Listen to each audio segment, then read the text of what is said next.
ஒரு கொலை பண்ணிருக்கீங்களே. சரி சார், நான் செஞ்சது கொலை இல்ல, ஒரு குற்றவாளியை கண்டுபிடிக்க போன இடத்துல நடந்த அசம்பாவிதம். உங்க வாதத்தை நான் ஏத்துக்கிறேன், ஆனா கோர்ட் ஏத்துக்குமா? சார், நான் செஞ்சது கொலைதான்னு நீங்க நினைச்சீங்கன்னா இப்பவே இந்த காக்கி சட்டையை கழட்டி போட்டுறேன், என்ன அரெஸ்ட் பண்ணுங்க, கோர்ட்ல கொண்டு போய் நிறுத்துங்க, என்ன தண்டனை வேணுமாலும் வாங்கி கொடுங்க, நான் ஏத்துக்கிறேன். இல்ல ஒரு போலீஸ்காரனோட கடமை நீங்க நினைச்சீங்கன்னா என்ன பாராட்டுங்க, என் டியூட்டி நான் கண்டினியூ பண்றேன். மிஸ்டர் விஜய், என்ன பத்தி உங்களுக்கு நல்லா தெரியும். உங்க அண்ணனுக்கு எந்த அளவுக்கு நான் என்கரேஜ்மெண்ட் கொடுத்தேன். அதனால பல சமயங்கள்ல உங்க அண்ணனுடைய சாவுக்கு நான் தான் காரணமோன்னு நினைச்சு ஃபீல் பண்ணிட்டு இருக்கேன். அந்த மாதிரி உங்களை நான் இழக்க விரும்பல. உங்கள மாதிரி கடமையோட நிறைஞ்ச அதிகாரிகளுடைய மரணம் உங்க குடும்பத்துக்கு மாத்திரம் இழப்பு இல்ல, இந்த டிபார்ட்மெண்ட்டுக்கு, இந்த நாட்டுக்கே பெரிய இழப்பு. அதனாலதான் சொல்றேன், உங்க ஆவேசத்தை கொஞ்சம் குறைச்சுக்கிட்டு அமைதியா செயல்படுங்க. அமைதியா? எங்க அண்ணியோட கண்ணீரை பாக்குற ஒவ்வொரு நிமிஷமும் எனக்குள்ள ஆவேசம் தான் வருது. அந்த ஆவேசத்தினால என் கண்ணே நெருப்பா மாறுது சார். ஒரு வரம்புக்கு மீறி செயல்பட்டா போலீஸ்காரனா இருந்தா கூட அது சட்டப்படி குற்றம் தான். எது சார் குற்றம்? ஒரு கொலைகாரன, ஒரு கொள்ளைக்காரனை அழிக்கிறதா குற்றம்? சார், ஒரு போலீஸ்காரனுக்கு இந்த அதிகாரம் கூட இல்லைனா நான் இந்த வேலைக்கு வந்ததுக்கு அர்த்தம் இல்ல.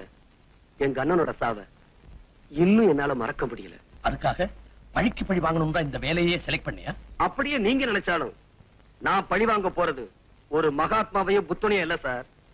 இந்த நாட்டையே சுடுகாடா மாத்திக்கிட்டு இருக்க சமுதாய விரோதிகளை, அவங்களுடைய அழிவு எனக்கு மட்டும் நிம்மதியை கொடுக்க போறதில்ல சார், இந்த நாட்டு மக்களுக்கு அமைதியை கொடுக்க போகுது. இப்ப சொல்லுங்க சார், ஒரு போலீஸ்காரனா இருந்து இந்த நல்ல காரியத்தை செய்யட்டுமா, இல்ல இந்த டிரெஸ்ஸ தூக்கி எறிஞ்சிட்டு ஒரு தனி மனுஷனா நின்னு என் கடமையை செய்யட்டுமா? Go ahead, Vijay.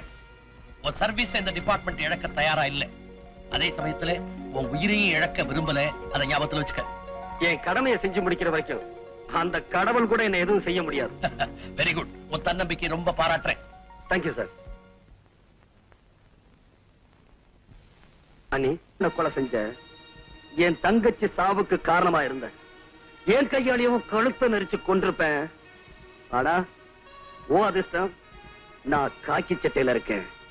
சட்டை உன்னை தூக்கல ஏத்தல, இந்த சட்டையை கலட்டி எரிஞ்சிட்டு அதை நான் செய்ய தயங்க மாட்டேன். Success sir. அந்த ஸ்மக்லிங்க்கு யார் தலைவனோ அவனை நான் பிடிச்சிட்டேன். இத்தனை நாளா நடந்துகிட்டு இருந்த அக்கிரமத்துக்கெல்லாம் எவன் காரணமோ அவனை அரெஸ்ட் பண்ணிட்டேன். எங்க அண்ணனை எவன் கொண்டானோ அந்த கொலைகாரனை பிடிச்சு லாக்கப்ல தள்ளிட்டேன். யார சொல்றீங்க? The criminal bastard, godfather of rowdies, cancer of the society, சமுதாய விரோதி ராஜ். அவனை எப்படி பிடிச்சீங்க? என்னையும் கொலை செய்ய அவன் திட்டம் போட்டிருந்தான். அந்த திட்டத்தோட எதிரொலிதான் உங்களுக்கு கிடைச்ச இன்ஃபர்மேஷன். அது உங்களுக்கு புரியல, நான் புரிஞ்சுக்கிட்டேன். அவன் என்கிட்ட மாட்டிக்கிட்டான். சார், இந்த காக்கி சட்டை போட்டிருந்ததுனாலதான் அவனை உயிரோட விட்டுட்டேன். இல்ல அந்த கொலைகாரனாய சல்லி சல்லி ஆக்கியிருப்பேன். காம் டவுன், ஐ சே, காம் டவுன். இப்ப அவன் எங்க வச்சிருக்கீங்க? ஏன் ஸ்டேஷன் லாக்கப்ல தான் சார் இருக்கான். அவனை சும்மா விடக்கூடாது. கோர்ட்ல நிறுத்தி அவனுங்க கூட்டாளிங்க யாரு, அவனுக்கு யார் பேக்ரவுண்ட், அவனுங்க எங்க இருந்தாலும் சரி, எந்த பதவியில இருந்தாலும் சரி, சட்டத்துக்கு முன்னால அடையாளம் காட்டி தூக்கலை ஏத்தணும் சார். அப்பத்தான் இங்க எரிஞ்சுக்கிட்டு இருக்க நெருப்பு அணையும். Don't get excited. மேல நடக்க வேண்டியதெல்லாம் நான் பாத்துக்கிறேன். நீங்க என்ன செய்றீங்க? பக்கத்து ரூம்ல போய் அமைதியா உட்கார்ந்து அங்க என்ன நடந்ததோ அதை டீடைல்டா ஒரு ஸ்டேட்மெண்ட் எழுதி என்கிட்ட கொடுங்க. போங்க.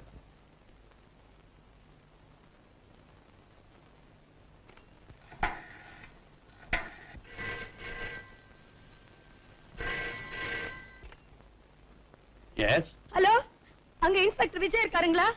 பக்கத்து ரூம்ல இருக்காரு, கனெக்ட் பண்றேன். ஹலோ, விஜய் பேசுறேன். விஜய், விஜய் நான் அண்ணி பேசுறேன்ப்பா. என்ன நீ? விஜய் நம்ம மோசம் போயிட்டோம். விஜய் நம்ம மோசம் போயிட்டோம். இவ்வளவு நாளா நடந்த கொலை கொள்ளை இதுக்கெல்லாம் காரணம் வேற யாரும் இல்லப்பா, உங்க உங்க அந்த டிஜி தான். அவ படுவாவி நல்லவ மாதிரி நடிச்சு நம்ம குடும்பத்தை நாசம் பண்ணிட்டா விஜய். அது மட்டும் இல்ல விஜய், நம்ம ஜீவிதா இல்ல, அவங்க அப்பா சுட்டு கொலை பண்ணது கூட அவன்தான். ஆமா, அது ஒரு வீடியோ கேசட்ல பதிவாயிருக்கு. ஐயோ, அது என் கண்ணால பார்த்தேன் விஜய், என்ன நம்ப விஜய். விஜய், அது மாத்திரம் இல்ல, அந்த கேசட்டுக்காக நம்ம ரேவதிய அந்த பாவிங்க கொன்னுட்டாங்க. ஆமா, அது இங்கதான் இருக்கு, வீட்டுல தான் இருக்கு. ப்ளீஸ் நீ இப்பவே தயவு செஞ்சு வாயே, வந்துறேன் ப்ளீஸ். இதோ வந்துட்டேன்.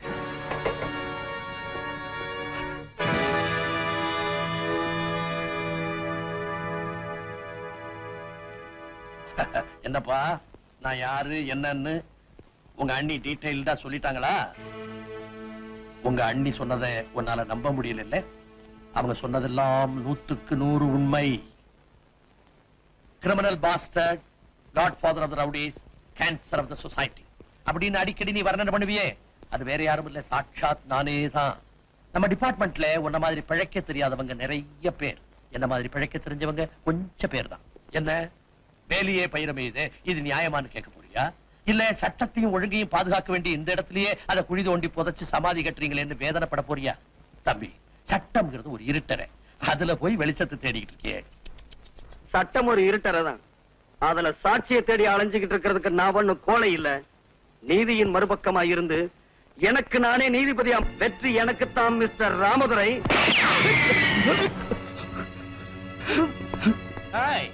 சட்டம் பேசுற சின்ன பையன், உன் கொட்டத்தை அடக்கி இந்த நாட்டுல எங்க பட்டத்தை பறக்க விடுறேன் பாடுற. உன் கோர்ட்டும் லாக்கப் என்ன ஒண்ணும் பண்ண முடியாது. ராஜ், அந்த வீடியோ கேசட் இவனுடைய அண்ணி கையில தான் இருக்கு. அதை உடனே நம்ம கைப்பற்றி ஆகணும், இல்லைன்னா நம்ம எல்லாருக்குமே ஆபத்து. உண்மையை தெரிஞ்சுட்டு அந்த பொண்ணு உயிரோட இருக்க கூடாது. அவளை நான் தீர்த்து கட்டிடுறேன், இவனை நீ கவனிச்சுக்க. கவலையே படாது, அவனை நம்ம ஃபேக்டரிக்கு கொண்டு போய் சமாதி வச்சிரு. இவன் அண்ணி டெட் பாடியோட நீ அங்க வந்து சேரு.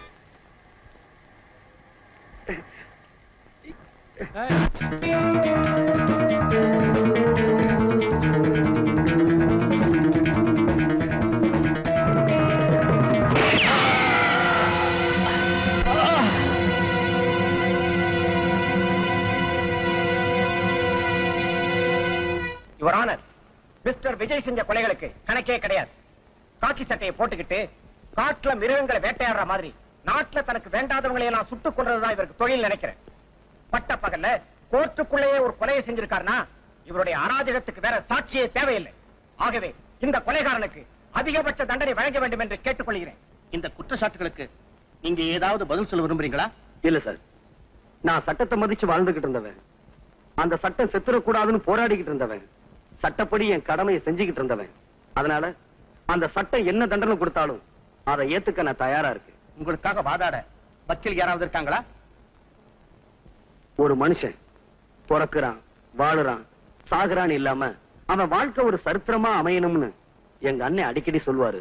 அப்படி ஒரு சரித்திரத்தை என்னால எழுத முடியலனாலும் எங்க அண்ணனோட ஆத்மா சாந்தி அடையக்கூடிய விதத்துல நான் ஒரு சாதனை செஞ்சிருக்கேன்னு நினைக்கிறேன்.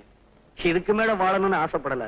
அதனால வக்கீல் வச்சு வாதாடி என் உயிரை காப்பாத்திக்க நான் விரும்பல. Excuse me your honour, mister விஜய்க்காக நான் வாதாட வந்திருக்கிறேன். ஒரு அரசாங்க வக்கீல் எதிர்தரப்புல வாதாடக்கூடாதுன்னு உங்களுக்கு தெரியாதா? சாரி யுவர் ஆனர், அரசாங்க வக்கீல்ன்ற பதவியை நேத்தே நான் தூக்கி எறிஞ்சிட்டேன். எஸ் யுவர் ஆனர், ஒரு நிரபராதி தண்டிக்கப்படக்கூடாதுன்ற ஆசையில இந்த கர்ம வீரனை எப்படியாவது காப்பாத்தி ஆகணும் என்ற வெறியில என் வேலையை நான் ராஜினாமா பண்ணிட்டேன். இப்போ ஒரு சாதாரண வக்கீல கேட்கிறேன், இவருக்காக வாதாட எனக்கு அனுமதி கொடுக்கணும். Yes, you can proceed. Thanks your honour. அரசாங்க வக்கீல் நண்பர் வேதாச்சலம் கூண்டுல நிக்கிறது யாருன்னு கூட தெரிஞ்சுக்காம கண்ணை மூடிக்கிட்டு குற்றங்களை அடிக்கிட்டே போயிட்டார். நான் ஒரு அரசாங்க வக்கீல், என் கடமையை தான் நான் செய்யறேன். எது சார் உங்க கடமை? 1000 குற்றவாளிகள் தண்டனையிலிருந்து தப்பிக்கலாம், ஆனா ஒரு நிரபராதி கூட தண்டிக்கப்படக்கூடாதுன்றத நம்ம தர்மம். காட்டு மிருகங்களை வேட்டையாடுறவனுக்கு பேரு கொலகாரம் இல்ல மிஸ்டர், வேட்டக்காரன்.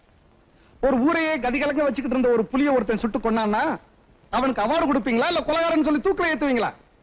நாட்டுல நல்லவங்க வாழணும், கெட்டவங்க தண்டிக்கப்படணும், அதுக்கு தான் நாம படிச்ச சட்டம் பிரயோஜனப்படணும்னு இந்த கோர்ட்ல நான் பல தடவை சொல்லி பார்த்துட்டேன். நம்மள மாதிரி வக்கீலுங்க மனசு வச்சா லஞ்சம், ஊழல், அராஜகம் அழிஞ்சு போய்கிட்டு இருக்கிற இந்த நாட்டுடைய தலையெழுத்தையே மாத்திட முடியும். Mister Chandrasekar, please come to the point. Yes your honour, பொதுமக்களுக்கு காவலா இருக்க வேண்டியதுதான் இந்த காவல்துறை. இந்த டிபார்ட்மெண்ட்டுடைய deputy inspector general mister Ramadurai யாரு? கொள்ள கூட்டத்துக்கு தலைவன், கொலகார பாவிகளுக்கு சீஃப், கள்ளக்கடத்தலுக்கு boss. Your honour, DIG office என்ன மக்களை பலி கொடுக்கிற பலிபீடமா இல்ல கள்ளக்கடத்தல் சாமான்களை எல்லாம் போட்டு அடைச்சு வைக்கிற கோடவுனா? அவர் மேல இவ்வளவு குற்றச்சாட்டுகளை சொல்றீங்களே, இதுக்கு உங்ககிட்ட ஏதாவது ஆதாரம் இருக்கா? இருக்கு யுவர் ஆனர். டிஐஜி ராமதுரை ஒரு கொலகாரன், அதுக்கு சாட்சி அவர் ரத்னசாமியை கொலை செய்யும் போது எடுக்கப்பட்ட இந்த வீடியோ கேசட். ராமதுரை ஒரு கொள்ளக்காரன், ஒரு கடத்தல் மன்னன், இதுக்கெல்லாம் சாட்சி இந்த ஃபைல்ல இருக்க ரெக்கார்ட்ஸ்.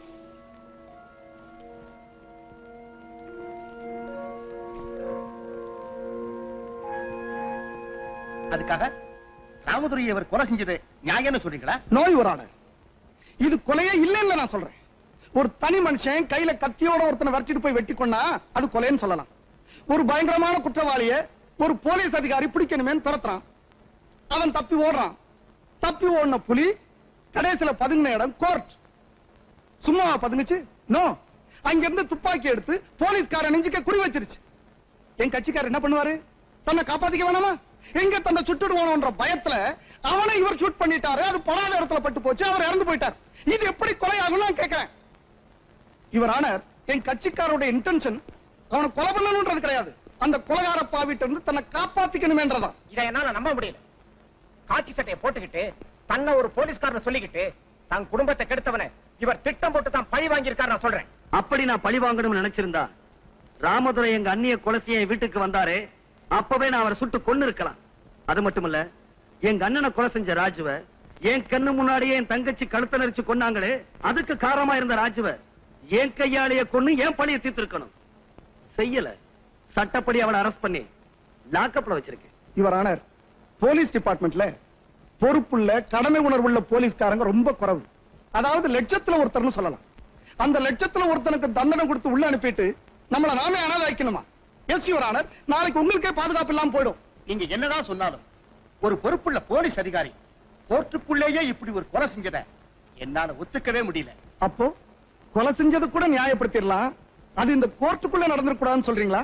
ஏன் நீதியை காப்பாற்ற வேண்டிய இடத்திலேயே ஒருத்தர் இப்படி துப்பாக்கி எடுத்துட்டா அப்புறம் அந்த புரிதமான இடத்துக்கு என்ன மரியாதை இருக்கு? அந்த நேரத்தில் அந்த மிருகத்தை இவர் கொல்லாம விட்டுருந்தா அந்த மிருகம் இவரை கொண்டு இருக்கும். அடுத்த நிமிஷம் நாடு ஒரு நல்ல போலீஸ்காரன் இழந்திருக்கும். அப்படிப்பட்ட நிலைமையில ஒரு மனுஷனுக்கு தான் உயிரை பத்தி தான் நினைவு இருக்குமே தவிர தான் நிக்கிற இடம் கோயிலா கோர்ட்டான்ற நிதானம் இருக்காது இவர் ஆனர்.